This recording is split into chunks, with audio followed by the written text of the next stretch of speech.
তোমাদের কালকে বলেছিলাম আমাদের পুকুরে ডিম ছাড়া হয়েছে, ওই পুকুরে একটাও বকপান করি বসতে দেওয়া যাবে না, পুকুরটা ভালো করে পাহারা দিতে হবে। তাই আর দেরি না করে চলে আসলাম পুকুর ধারে। এখন ঘুরে ঘুরে বকপান কৌড়ি তাড়াচ্ছি, তারপর বাবাকে পুকুর ধারে বসিয়ে রেখে এখন আমি যাচ্ছি তাগাদা করতে। এই গরমের মধ্যে ঘুরে ঘুরে এখন তাগাদা করতে হবে, গরম সহ্য না করতে পেরে আর একটা জলের বোতল কিনে খেলাম। তাগাদা করে বাড়ি যাওয়ার পথে দেখি বান্টি বন্ধু কাঁচ ফাঁকি মেরে বসে রয়েছে, আমাকে দেখে ভয়েও মুখ লুকাচ্ছে।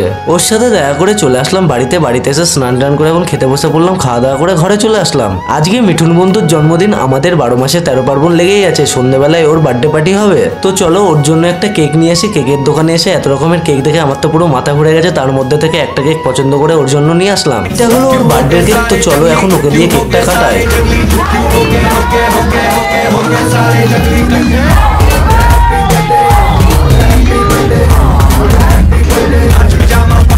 কেকটা কাটার পর শুভ এখন মিঠুনকে ভূত বানাচ্ছে, আর এইদিকে আমাদের দায়িত্ববান টেম্পাদা সবার জন্য কেক ভাগ করছে। আজকের মতন এইটুকুই দেওয়া হচ্ছে, নেক্সট ব্লগে টাটা।